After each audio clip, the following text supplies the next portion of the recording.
So right now we have our first look related to the iPhone SE4.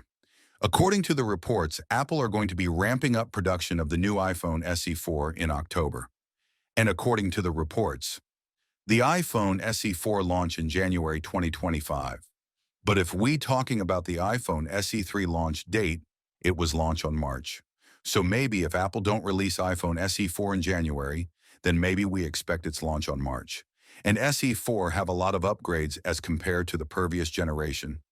In the iPhone SE4, you can enjoy iOS features as much cheaper cost.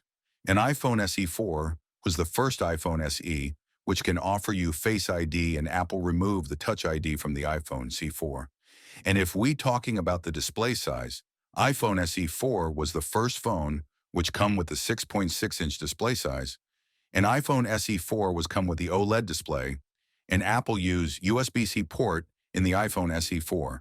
And if we talking about the chipset, Apple used the A18 chipset in the iPhone SE4. It was the same chipset which Apple used in the iPhone 16 series. And the iPhone SE4 have a notch on the front instead of dynamic display. And if we talking about the camera, the iPhone SE4 come with a single camera, which is going to be 48 megapixel, and we are expect to see 6 to 8 GB RAM in the iPhone SE4, with all the new AI features which we have in the iPhone 16. Now let's talk about the price of the phone. According to the leaks, the iPhone SE4 come with a $429, so if you like my video, give a thumbs up and subscribe.